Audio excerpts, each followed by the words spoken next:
Welcome to the Mockingcast, the podcast of Mockingbird Ministries. I'm David Zoll, your host, and in just a few moments, I'll be joined by my co-hosts, Sarah Condon and RJ Heyman. We come to you every week to explore a few of the places where we currently see grace, and its absence, playing out in unexpected and compelling ways. We're glad to have you with us. Praise the Lord. Praise the Lord.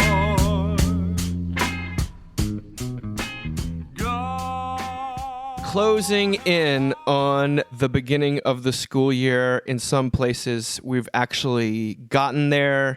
When people listen to this, I think it'll be sort of first week of school. And while I know we have a lot of listeners who are not, that's not on their radar screen, it is kind of, the national conversation right now, as well as what's going on in our own lives. What's the state of things school-wise in the Condon household right now? Well, I feel so, it's just so complicated. We all have big feelings around this, but our kids are supposed to go back to school next week. We moved our oldest over to the church school, in part because the church school is for sure going back in person early. And because we want him in a Christian environment, obviously, that's the priority.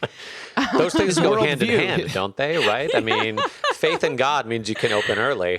Obviously. The classes are really small, so it does there's a lot of reassurance in that. But it is, Totally. I feel like such an asshat because I have friends that work in the medical center here, and it's a frenetic, crazy situation. And I am carrying a lot of guilt, feeling like I'm making that worse. But also, I need my kids to survive me. And so if they can go to school next week in another building with other adults, I'm super excited about that. And they're super excited. So I don't know. But it reminds me of Emily Large once said, and I feel like I've quoted on her, but it's such a great quote. I think of it all the time, that she just wants to meet a stay-at-home mom that's happy being a stay-at-home mom, and she just wants to meet a mom that works full-time, that's happy being a mom that works full-time. And I feel the same way about this situation. I haven't met anyone that's I feel great about what we're doing. So, yeah. No one's allowed to be too happy. You always have to carry a good amount of guilt about what you're not doing, no matter what. That's true, actually. Yeah. I think especially if you're a mother. That's all motherhood is. World. Yeah, you're just guilt about decisions. No, if someone actually was happy and felt good, they would have no friends at all. All their friends would be like, who are, remind me to never talk to you again. That is the closest I've gotten to spitting coffee on a microphone.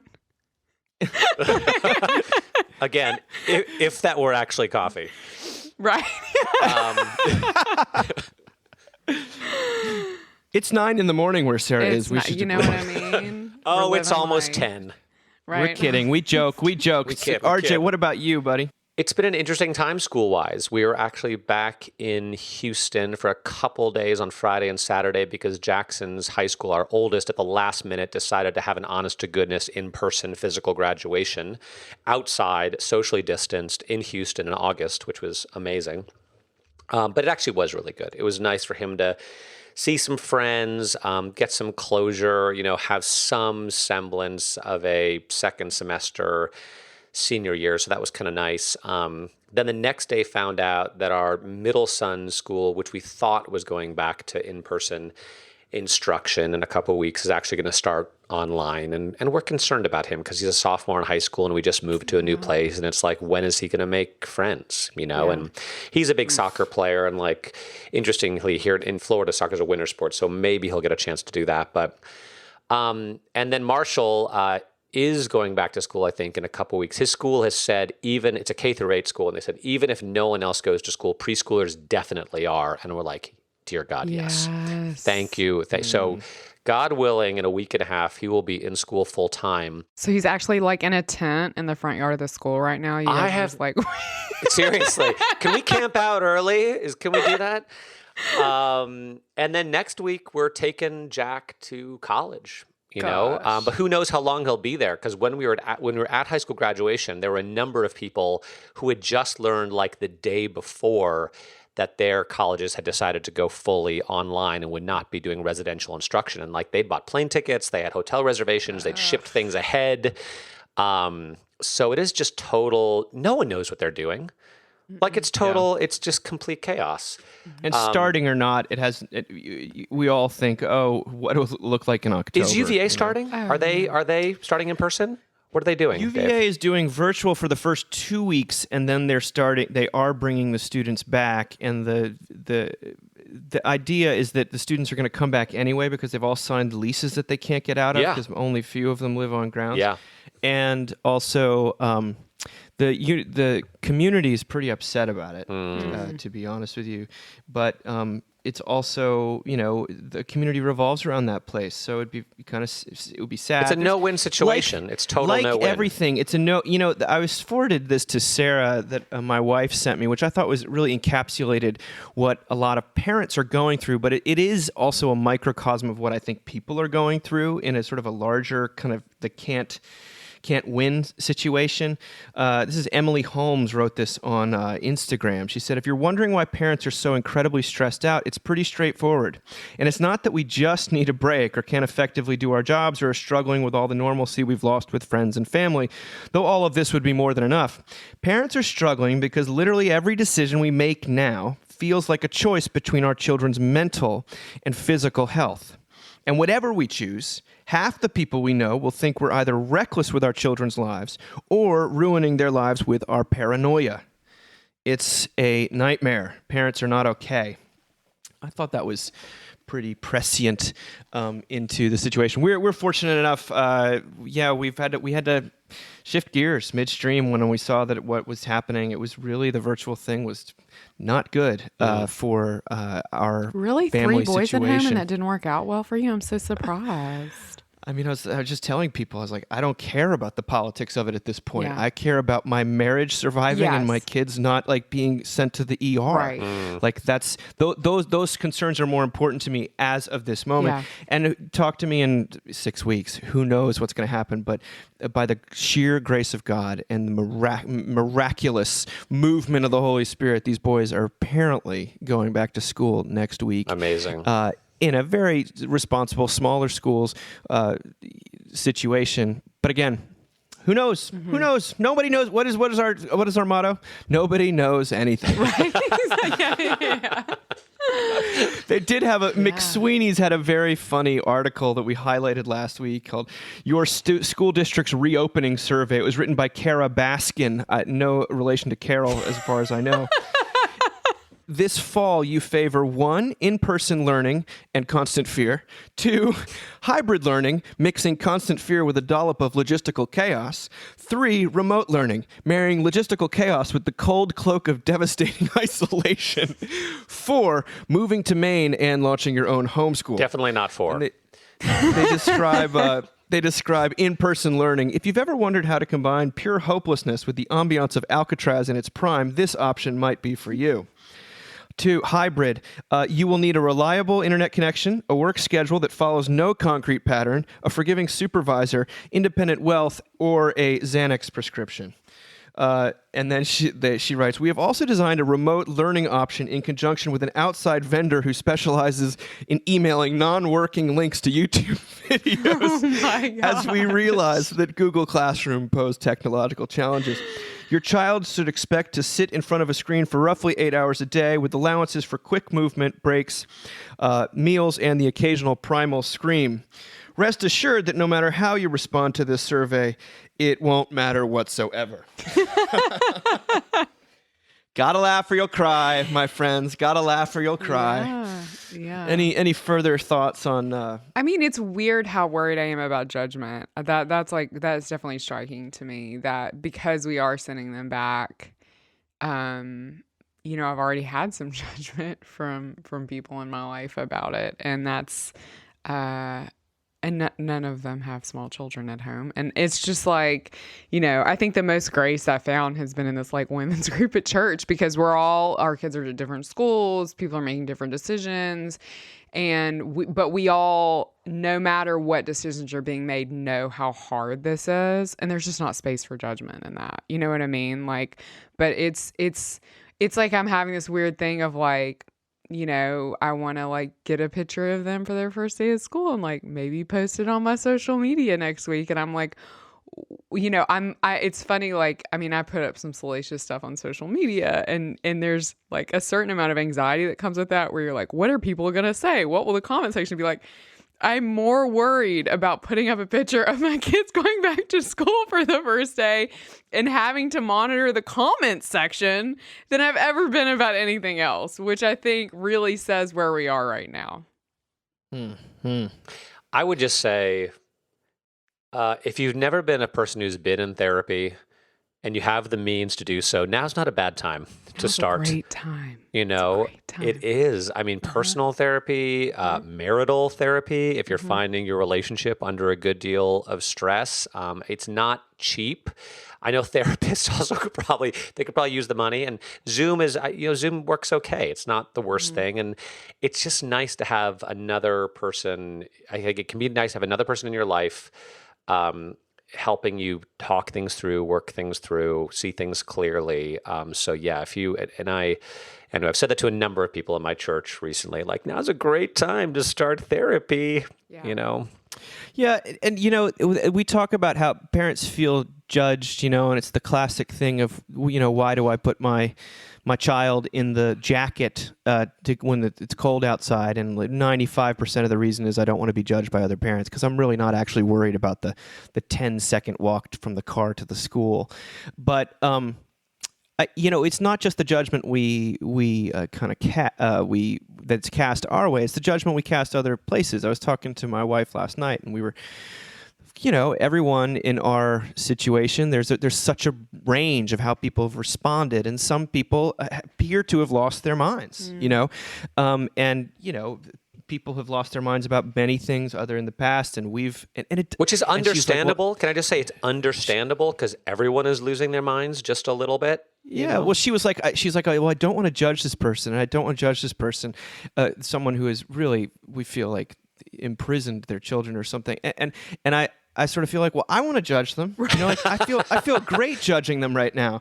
Like it makes me feel a lot better about my own behavior, but also I live in a very blue microcosm, and the second that it became clear that school reopening had been politicized and that people on the right were in favor of it, all of a sudden, like clockwork, everyone on the left said, "Oh no, we can't do it." Yes. And I was like, wait, I talked to you last week, man. You said you couldn't wait, and like there wasn't you were looking at the statistics every day, and you were like really optimistic. And I thought to myself, how driven are we by the perceptions around us and those judgments, and then how much are we enjoying?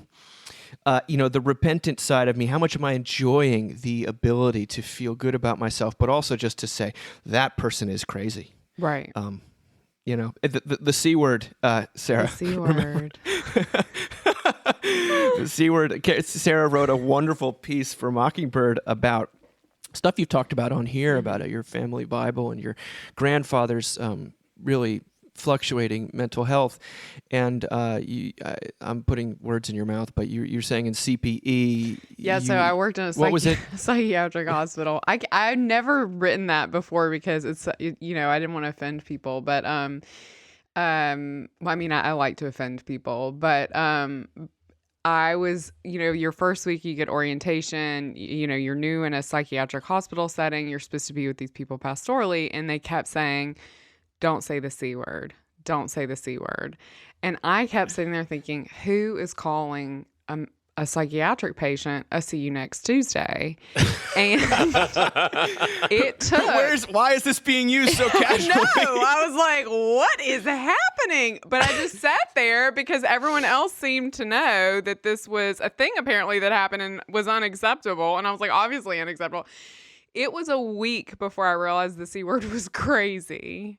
And I was like, okay, well, now we know. Oh, well, I love how your mind works, Sarah Condon. Well, never change. I don't. You're just sitting there like, have they watched Sex and the City? What's happened? Yeah. We've got some great material today, and I want to start by talking about something that Zadie Smith, the wonderful British writer and essayist, she's got a new collection of essays out called Intimations, which I think is mostly written in quarantine, and everything this woman writes I think is worth reading. And we talk about her a lot on the website especially. I don't know if we've really spoken about her as much here. But she wrote an essay called Suffering Like Mel Gibson, in which she addresses the increasingly modern tendency to compare suffering, to neglect one's pain by measuring against someone else's. This is worth mulling over because she talks about Christ, Jesus on the cross, which she does with alarming regularity these days. But it begins by saying, she says, I was sent a meme that made me laugh out loud. It's a photograph of Mel Gibson in a director's chair, calmly talking to Jesus Christ himself. Now, it's a picture. This is me talking. A kind of a behind-the-scenes picture of the filming of The Passion of the Christ. And Jim Caviezel is sitting next to Mel Gibson is clean cut and just sitting there talking to Jim Caviezel, who plays Jesus, who is in full bloodied crown of thorns makeup, sitting next to him, and they're having what looks like a casual conversation. We'll link to it in the show notes because it's really the picture is arresting. So this is Jesus, also in a director's chair, was patiently listening while soaked from head to toe in blood and wearing his crown of thorns. The caption read, explaining to my friends with kids under 6 what it's been like isolating alone. Mel Gibson having no blood on him and whatsoever, and the Jesus patiently listening while dripping in blood. Let me tell you, I've got so much time in my hands. It's so quiet all the time. I'm so tired of watching Netflix. Yeah. But she goes on. She says, as a rule of social etiquette, when confronted with a pixelated screen of a dozen people, all of them inquiring somewhat half-heartedly as to how you are, it is appropriate to make the expected, decent, and accurate claim that you're fine and privileged, lucky compared to so many others, inconvenienced, yes, melancholy often, but not suffering. Mel Gibson, but not Christ.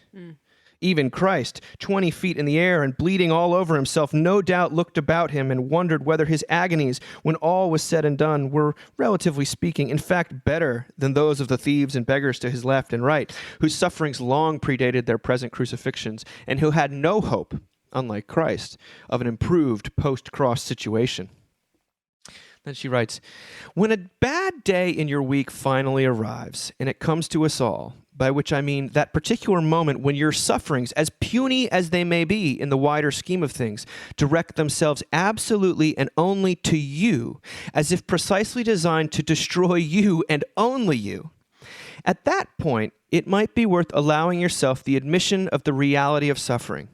If not for yourself exactly, then in preparation for that next painful bout of video conferencing, so that you don't roll your eyes or laugh or puke while listening to what some other person seems to think is pain. She's talking about comparative suffering and the way that we minimize our own or other people's in order to, is a way of discounting it or even moralizing it, in fact. This is a common theme we have in Mockingbird. It's a way not to listen to someone, in fact, when you minimize their pain by saying it's not as large, it's not as legitimate as those who are, as the classic goes, starving in Africa. And it's a way of boxing up and almost creating suppression and resentment, I think. But what struck you? Have you noticed this minimizing tendency to overqualify when you're complaining, or put other people's sufferings into a box? What do you think? I think it definitely plays into what RJ was saying earlier about how no one can be happy right now too, which is interesting to me. I feel guilty for even having the option to send my kids to a private school that opens. There's this weird, everything is laden with something that I'm doing wrong or something that isn't as bad as other people's situations, when we were, this mom's group has been has saved my life during quarantine, seriously. And, we were talking about how hard this must be for single moms or single dads and you're just like, but like that'll come up and you're just like, oh shit. I'm not dealing with anything compared to them. But then like, it's this weird kind of fallout where you think that and then you feel bad and then you look at your situation and then it sucks and you feel bad and then you feel bad for feeling bad and then you just yell at people, right, that you live with if you're me.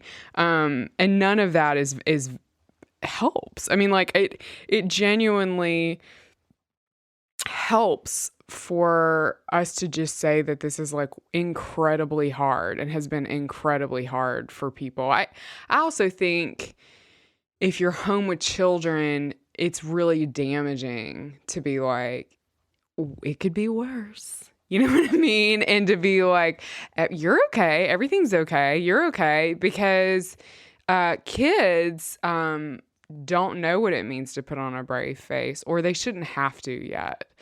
And they are feeling like a lot of struggle. Most of them are. Mine certainly are. And I think it's pretty kind of dangerous, actually, to do this kind of comparative suffering with them to shut them down. I don't know. It's beautifully written. I mean, I just love this vision that she's cast, and it really is a vision of Jesus on the cross looking out on us, but even looking out on the criminals and knowing like how much suffering they had endured, that their lives ended up there. Like, gosh, that is just, it's so powerful.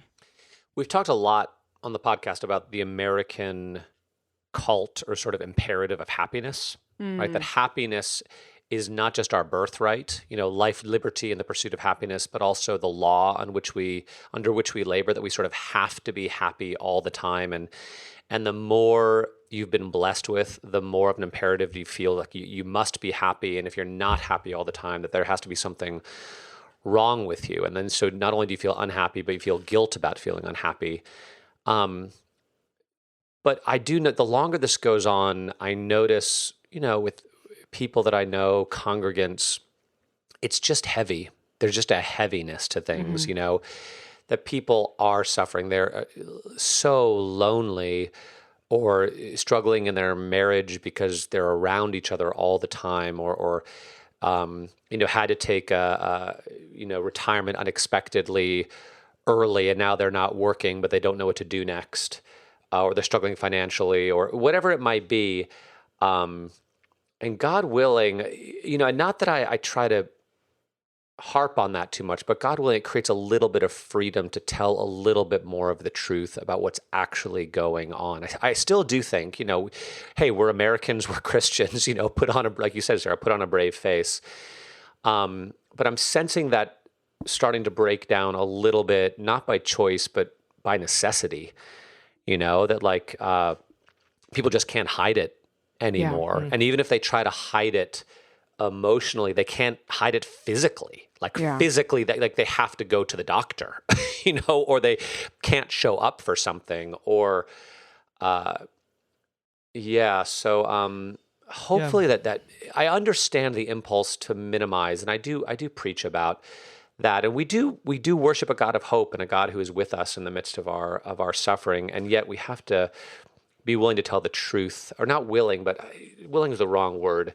Hopefully we have the freedom to tell the truth about what's actually going on, and that we who believe in Jesus, especially when we find ourselves with someone actually is sharing the truth, we're not trying to redirect or minimize or employ one of those strategies to make ourselves feel better or to try to fix the situation, but just to listen and to be present. There's something useful about a perspective check. Yes. But one of the reason I hate the phrase first world problems or the endless, basically the checking of privilege, this idea, is that it does have a way of denying a person's suffering. Mary Carr once said that the most privileged, comfortable person you know has already suffered the torments of the damned. And what she means is that everyone is in pain. And that if you are preaching to people out there as though they just need a better perspective on their pain, rather than people who are actively hurting and in need of some comfort, you're going to start to hate them. I mean, I really think Yes. you're going to start to hate them. Yes. It doesn't mean that some things aren't worse than other things, and or that there is no such thing as privilege or first world problems. However, a lot of times when I hear those phrases used, it's used as a way to say, shut up. It's used as a way to say, I don't want to hear it. I'm sick of it. And essentially, I deny that I'm higher up on the hierarchy than you. And that's a really hard thing to say when we're all at the foot of the cross. It's also like staggering to me, like how often there will be those people in my life. And that I've said this before, but that's the beautiful, like, pulling away of the veil of ministry is that, I should say, if you don't preach comparative suffering, people will tell you about their suffering. And so when you live in that kind of a ministry, you have the veil gets pulled back and you know these things about these people. And it's like, it's crazy to me how many families I know that are, super well connected and very wealthy and super, super privileged, kind of like check every box. And they've lost a child. I mean, like, it's just like, there's no one escapes that stuff. No one escapes. Or they have a child, stuff. but they have debilitating mental illness and they're institutionalized. Yeah, it's this bizarre, and I say that a lot actually, especially to some of the women my age at church, because I think we can get really comparative, and it's like you just have no idea what people are walking around with. So, and I think right now, and let's name it. I mean, the division, especially financially and in terms of education in our country, is going to get bigger because of this. Like, that's just the reality. And that's super depressing. It is super sad to me that I can pivot and put my kids in the private church school, and that they can get a great education with very few kids in the classroom, and that there's this wide swath of children in Houston that don't have that. Like, that sucks. It sucks. And yet, like, I think this speaks a lot to the last piece that we're going to read, right? Like, yet I just bring that to the cross. Like, I actually can't, oh my God, I definitely can't fix that right now. I'm in a bathrobe. You know what I mean? Like, you guys are both crisis dressed. Of capacity. Like, Yeah. I definitely can't fix that right now. Oh my God, that's going to make me cry just thinking about it. But I can bring it to the cross and say, Jesus, be a healer in whatever ways possible. I mean, that's kind of like all I can do right now with that. I don't know. It's just, I think when we live in denial or in this comparative suffering stuff for ourselves and for other people, it's just, I just think it blocks the gospel. I really, really do. I think it absolutely blocks the gospel. Yeah, Zadie is an interesting character because she's English and she's a woman of color, which is that's a very small minority essentially, and she's also like this literature star. So she's got entree into multiple different many different worlds. Yeah. But this is something she wrote, and she could basically use that as a way to say, I have my experience of the world is entirely unique, and I have no entree into other people's lives. And yet this is what she said to the Toronto Star earlier this year. She said, I think the hardest thing for anyone is accepting that other people are as real as you are. That's it. Not using them as tools, not using them as examples or things to make yourself feel better or things to get over or under. Just accepting that they are absolutely as real as you are and have all the same expectations and demands. And it's so difficult that basically the only person that ever did it was Jesus Christ. The rest of us are very, very far behind. So good. I That's spit my crazy. coffee all over the microphone. We when I gotta read have her that. speak, man. Seriously. I'd love it. Zadie, if you're out there. If you're Come on. listening and they find a vaccine. Well, we're going to move on to the next piece. One of our favorite writers, another one, Megan O'Geeblin, author who's interviewed in one of our magazines, the Faith and Doubt issue. She started an advice column in Wired magazine called cloud support. And I use just anytime her name's attached to something, I want to read it, even if it sounds like something I'm not interested in reading at all. And this is a great case in point. She's answering someone who writes in to say, why do I keep refusing to install updates on my phone? And this person says, there are times when I seem to get some weird pleasure out of refusing the update. Okay? This is how O'Geeblin, a.k.a. the Cloud, responds. She says, for starters, I can assure you that you're not alone. Software updates are a modern locus of dread, one of those inconveniences that are dismissed as the price we pay for even greater convenience, though many people are, like you, uncertain of the trade-off. Updates are a digital form of hygiene, a concept that has been linked to holiness since the 17th century. I suspect, too, that you feel some shame about your failure to desire what is being freely offered.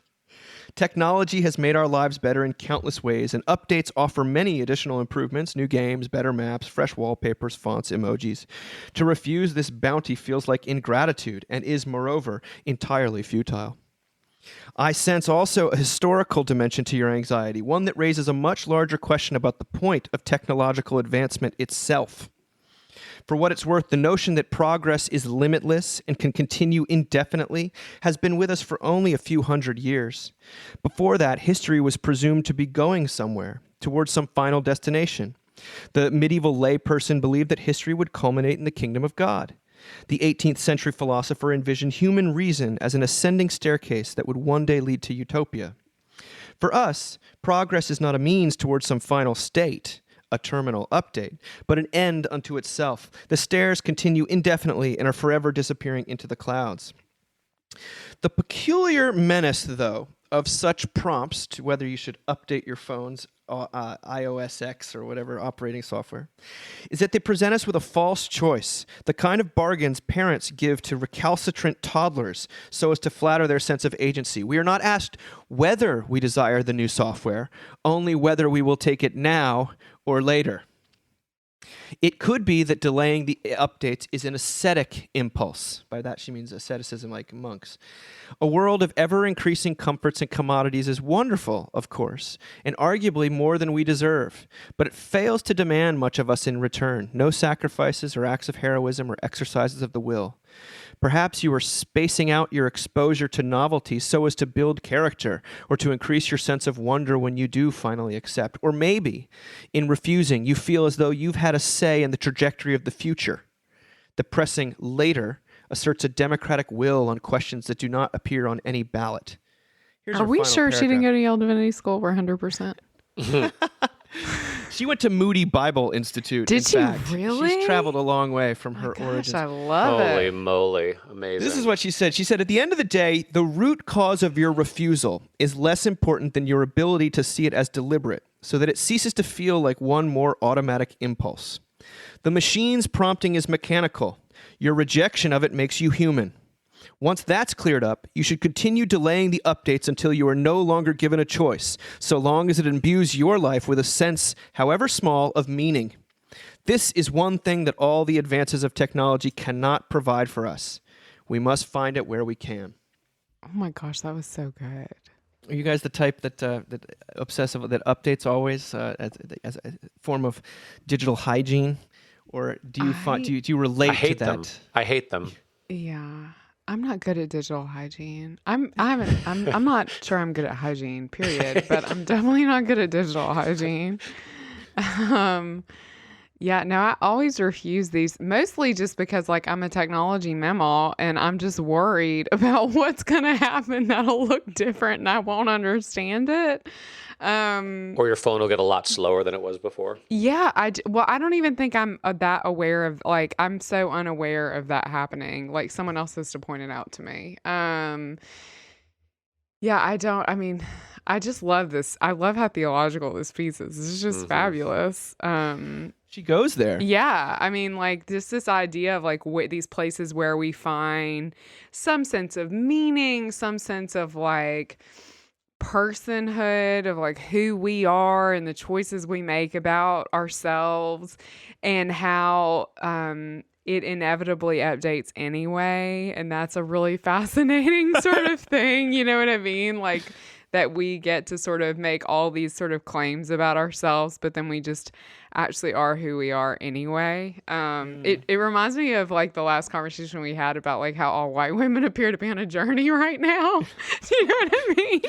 And like at the end of the day, like we're just sitting in our bathrobe in the broad light of day, not going anywhere. You know, like, I don't know. It's a funny thing. I do relate to this impulse to like not want to be told what to do. Yeah. But again, it's like, do you want it now or later? Because you're gonna take it, Right. and you want to say like, I don't want enough is changing. Please allow me to like still find a way to figure out where my music is or something like that. But Yeah. this pushing back makes you feel a little human in a world that is more virtual and mechanized than ever before. Yeah, as someone who's having to update absolutely everything in my life, my car insurance and my banks and my sure. credit card addresses. And, Jackson, our son, he turned 18 on May 20th and sent away for his like official Texas driver's license because he had a learner's permit. We still haven't received it. And we called the DMV and they're like, oh, sorry, you don't have a Texas address anymore. We can't actually give you a driver's license. And so we're like, okay, I don't know what to do about that.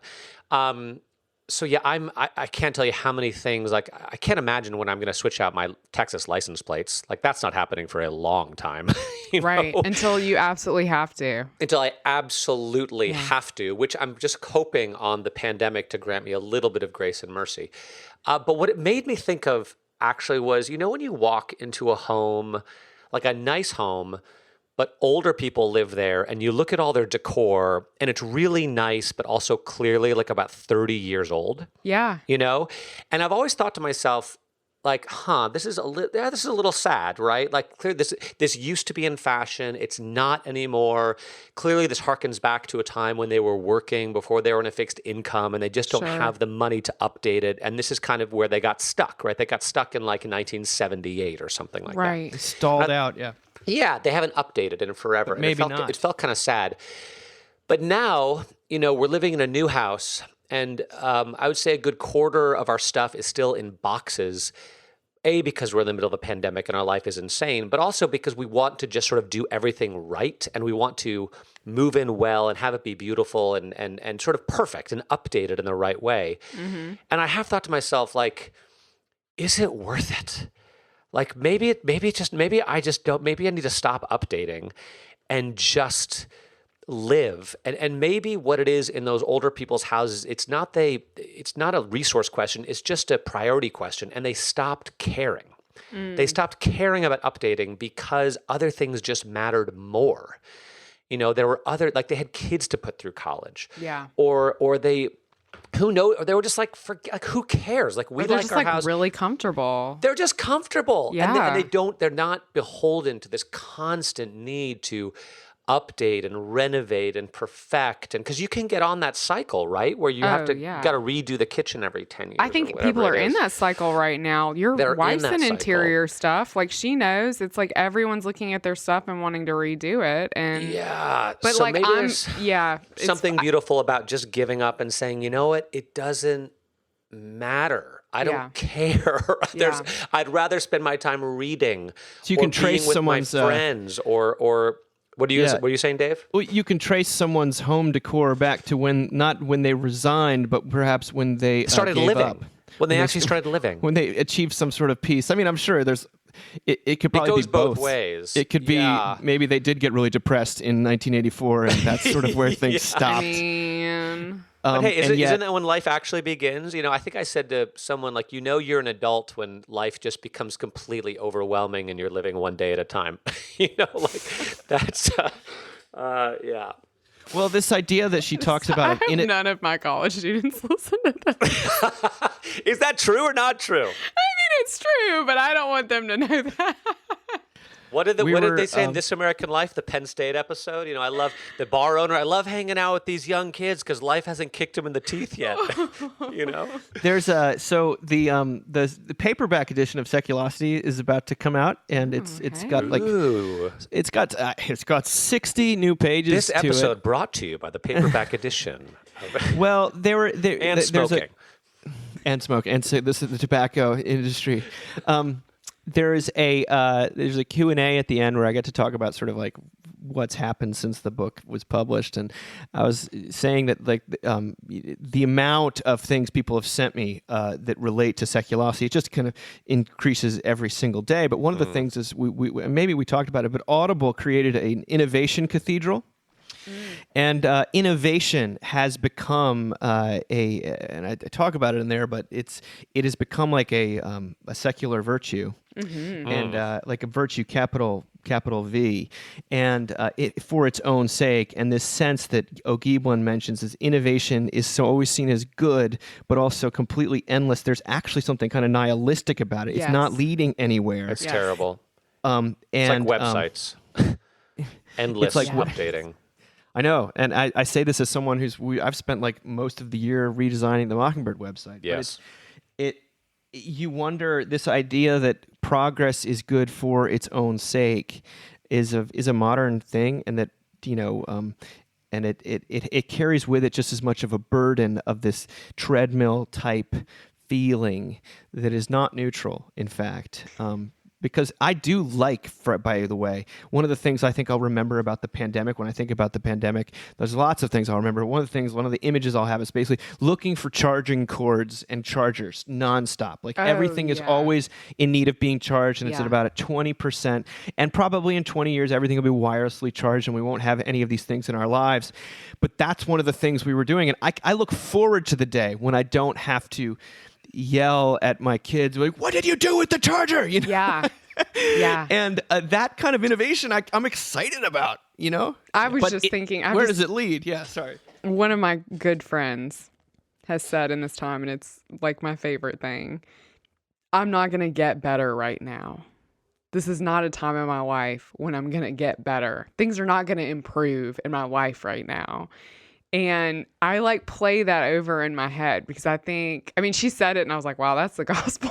Like, she's just like, this is not a moment forever when things are going to get better. Like, I'm not getting better personally. My kids are not getting better. My husband's not getting better. And I think like I found some freedom in that. And I love the way that kind of compares to technology. It's like things are not, that can't be expected of me, so I can't update. So what you're saying is that Sarah's the Condon interior decorating will be basically vintage 2019. It probably will be forever. Yes, just forever. Yeah. No, but Archie, I completely relate to that image too, because there's always like a sadness or it's like, look, they used to be alive. Yeah, they used to be, and like a pity involved in that, and maybe our virtues are completely backward. Yes. There's something to that prioritization. Now we're gonna end with a powerhouse of a piece it's actually taken from a talk given by Giles Fraser. Giles Fraser is a controversial and pugnacious English. He's a priest in the Church of England as well as a pundit and a writer. He used to have a column in the Guardian, and people feel strongly about him. I don't know who he is. I feel like we're gonna get in trouble for reading No. stuff. I mean, he just has strong opinions about a lot of different things, and he's very difficult to place. He used to be seen as very left, and now he's seen as more conservative, and then he's left, and he's right. I mean, he's kind of all over the place, and he's really driven by, I think, a deeper conviction about Christianity than about politics. Mm-hmm. He gave a lecture called at the University of Sheffield in February, right before everything closed down, called "Christianity and Morality: The Story of an Uneasy Relationship." And one of the phrases he coins is called the crisis of capacity. And what he's saying is that the real crisis that human beings deal with when it comes to morality is not knowing what they should do, but being able to actually do that thing. So how moral can a person be? And he talks about Peter Singer, who and despite his radical ethics, still would indulge his kids at Christmas time and saying, you kind of have to make exceptions because there's a crisis of capacity. But towards the end, he really spells out what this means. By the way, he talks about Luther, he talks about Pelagius, he talks about everything. as Todd Brewer said, if he'd given this at a Mockingbird conference, everyone would have that would have been the presentation everyone talked about all weekend. But this is what he says. He says, after leaving the theology behind, this is the close of the talk. He says, "There's a woman I know. I'm going to call her Sarah, who's been struggling with a really desperate situation. At church, she befriended a really lovely woman who's just escaped from Iran after the authorities raided her house group and took away her fellow Christians to God knows what ghastly fate. This Iranian woman, Nahid, we'll call her, escaped from Iran to Turkey, hidden in the back of a vegetable truck, leaving behind a well-paid job at the university. She had no choice but to put herself in the hands of traffickers who put her on a flight to England, not knowing a soul in that country, in this country," he says. "She came to church, and Sarah met her and took pity on her and offered her a bed in her house. The problem was, however, that Sarah had just got married and was about to move in with her new husband, and the house in which she had offered Nahid shelter was on the market, and there was no bedroom for her in the new house. Sarah was frantic. As the sale of her property was approaching completion, she spent days and days trying to get Nahid a room and to get her work. Even though Nahid had been accepted by the Home Office as a legitimate asylum seeker, it was proving impossible to persuade would-be home employers to take her on, despite the fact that she had considerable qualifications. Sarah persuaded other members of the church to help financially support Nahid, but the burden started to get crippling and the situation seemed unsustainable. One Sunday, Sarah arrived in church at her wit's end. Nahid was facing eviction and she had nowhere else to go. The local authorities said Nahid was not their responsibility. Church must do more for Nahid, Sarah insisted. And she was right. But our little church was also supporting a number of other people in desperate situations. Now, naturally, you want to know how this situation turns out, and the truth is I do not know. The situation is ongoing, and it is indeed tragic. At times in church, we feel crushed by the weight of demand, and we are aware that there are times when our capacity runs out, that we sit in the pews, and that we cry that the world is thus, and that we have reached the end of what we're capable of, that we have been beaten. Now, of course, the church is a place of moral concern. I'm not denying it, but it's also a space, and perhaps it's unique in this regard, where we can go and take our failures, where our failures can just be placed, articulated, and held. Where better a place to articulate a crisis of capacity, or I can do no more, than before the cross, that instrument of extreme horror and violence, before which even Jesus himself spoke of being forsaken by God.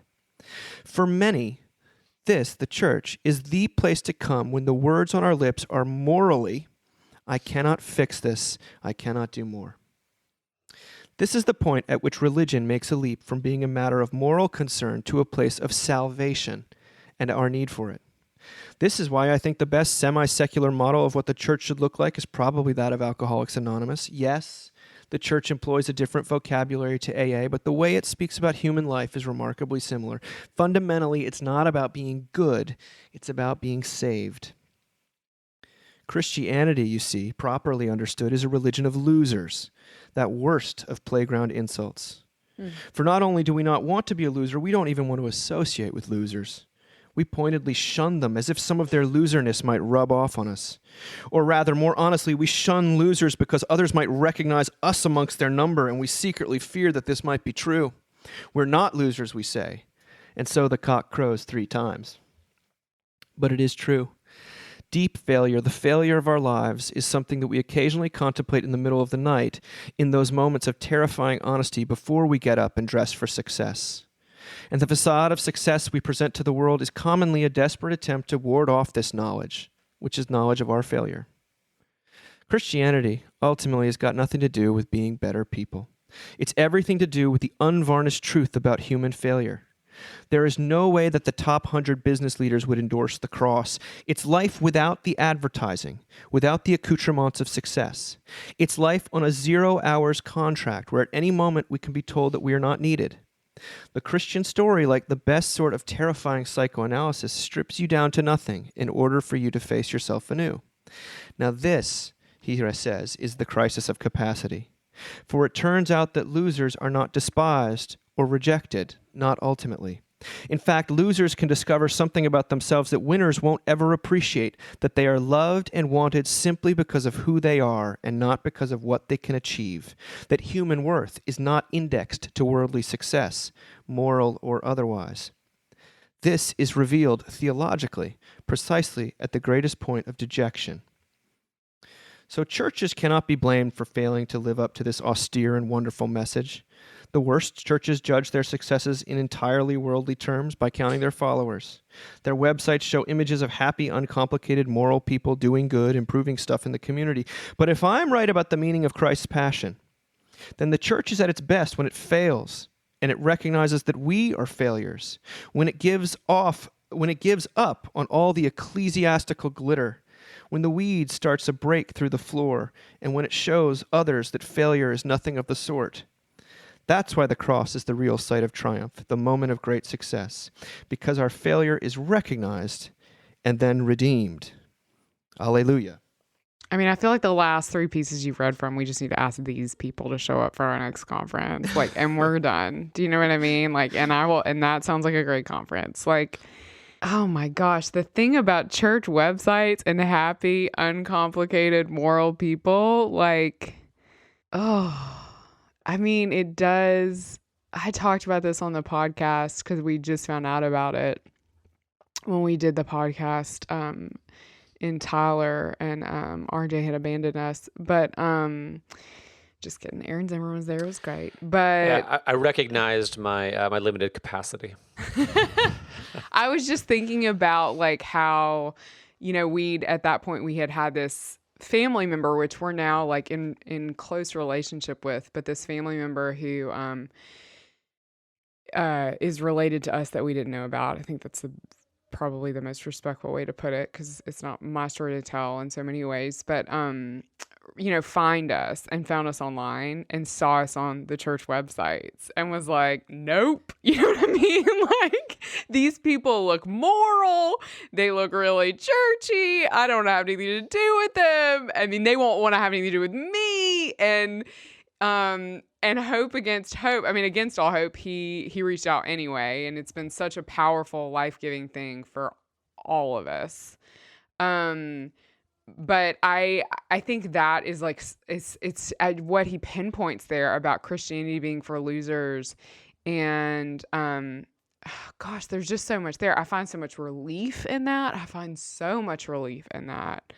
I mean, I went to our neighborhood pool yesterday, which is not like RJ's old neighborhood pool. And it's such a scene. And I'm like, how do people have the energy for a scene right now? Like, there's like big broad hats and leopard print swimsuits and women who've obviously had time to exercise. And I'm like, how do we have energy for this right now? Like, Sarah's in the corner of the Virginia Slim. Exactly. And like a giant cover up because I've got rolls, you know what I mean? Like, I'm just like, I can't do it. Yeah, it's there's some comfort. And also, like, I always have to say whenever I say things like that, there's some comfort, not just in me feeling like a loser and finding some superiority in that, which is easy to do, but in me recognizing that like everyone at the pool's a loser, you know what I mean? Like, and that there's some beauty in that. There's actually some beauty in that makes me like more able to talk to people that perhaps I feel like I'm a loser and they're not, like more able to really see these people in a loving way because of this miracle of Jesus. Just total, absolute. I mean, I know maybe some people listen to this podcast and they're like, oh, they say the same thing every time. It's because every time I hear stuff like this, every time someone, right, we've heard this before. We've heard someone write this before. But every time it gets written in a slightly different way by a different person from a different perspective, it hits me again all over again, like for the first time. It's just it's just incredibly moving. So I'm so thankful for this. Like this, I feel like I needed to hear this today. I was talking with a friend of mine who's also an Episcopal priest, and he was telling me about a woman in his church who's having a hard time and been having a hard time for years, and probably had some mental issues and a tough time holding down a job. Husband had passed away, and she'd been living with various members of the church on and off because she was loved and because it was a church and they wanted to provide for her, but she just burned a lot of bridges. And he just wasn't sure what to do. how to provide for them. They weren't sure what to do as a church. And then the pandemic hit. And as a lot of churches did, he sort of identified a group of leaders and then divided up the members of the church for those leaders to call every so often, right? And in the midst of that, this woman ended up being assigned to one of those callers kind of by accident. He said, if I'd thought about it, I would have I would have taken care of it myself. I would have never put this burden on someone in the church. And then it turned out the caller that this woman is the person who called this woman, who she was assigned to, had some connections in the diocese and knew about a fund that was specifically for sort of older retired people who were having a tough time making ends meet. Just total coincidence. And through that, and through some other things, this woman actually found, this troubled woman found a kind of permanent housing solution that she could afford that wasn't in someone's house, And he was just saying it was such a powerful reminder that even when you feel like you've reached the end of yourself and there's nothing more you can do and you're totally confused and you throw your hands up and it seems like you're at the end, that God is there and provides and actually does show up, and doesn't just show up to love people who are losers, but actually shows up in tangible ways where you say, that was a miracle. It's a miracle. And actually, it was a mistake that woman got assigned to just the right person who could help see her through the situation and sort of save her, not just in an eternal way, but in kind of a temporal way. And I think that is so true because I've experienced that. And and not to be like super Pollyanna-ish, but I'm going to say, man, like this has not been easy these past few months, but there have been so many ways, and I'm sure you, Sarah, you and Josh and Dave and Paul Walker, you've seen this too. There are ways that God has shown up, tangible ways that he has provided when it felt like I was at the end of my own resources. And I was saying to my my senior warden, which is the Episcopal term for kind of chair of the board or whatever, senior volunteer leader. There are days when you feel like you're carrying, and this is true not just for people in church work, but for anyone. There are days when you feel like you're carrying everything yourself, and then there are days that you feel like you're being carried. And those days when you're being carried, they get you through the rest of the time because you need those reminders that you're not in it alone, that there is someone who's on your side. Again, not just yes on the cross, yes when you die, but also today and tomorrow. So I've experienced that powerfully the past few weeks, and my guess is a number of our listeners have as well, and you guys have as well. So I find that tremendously hopeful.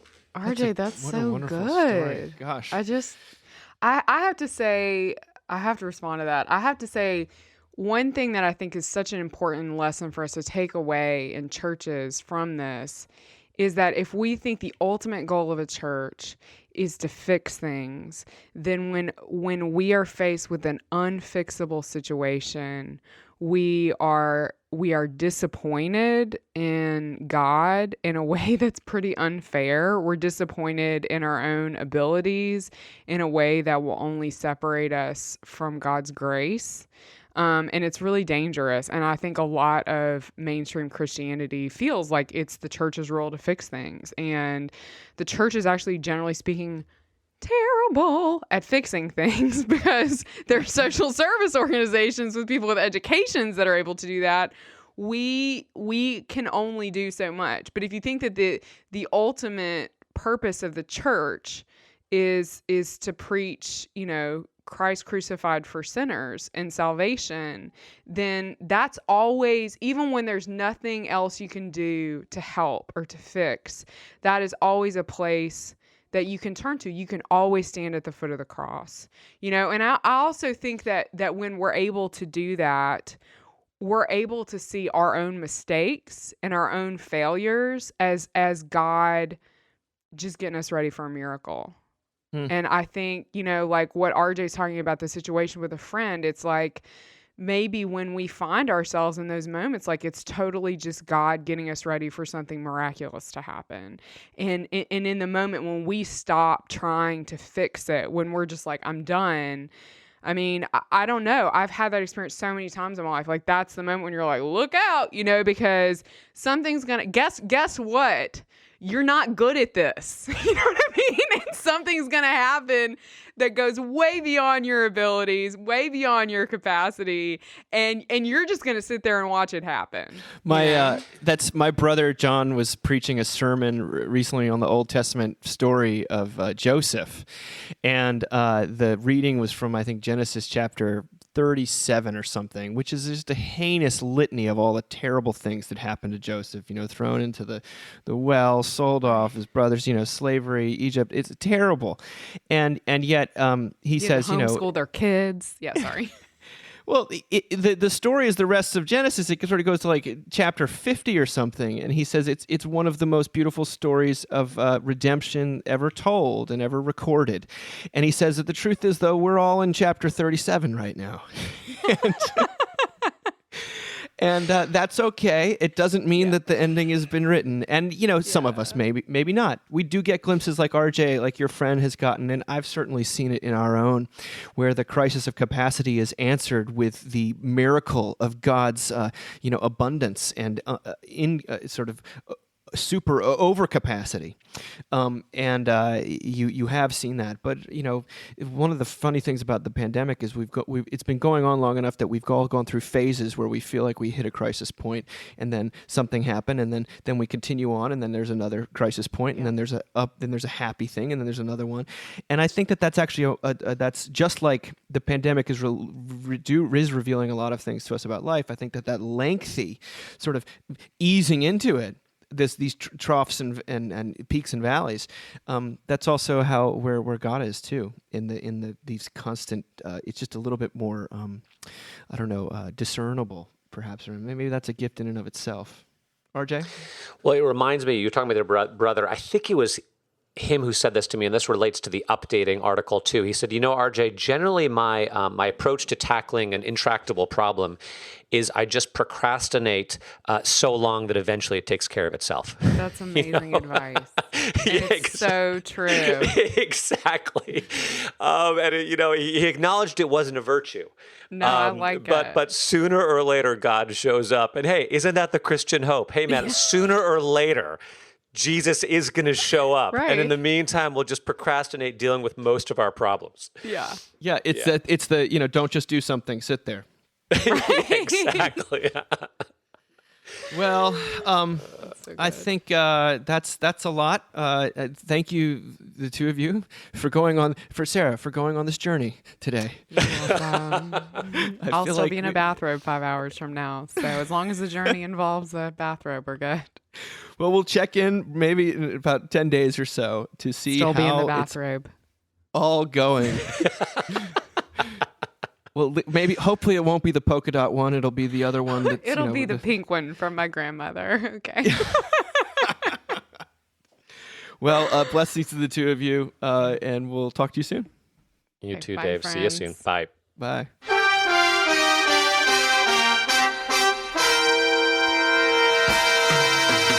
Thank you for listening.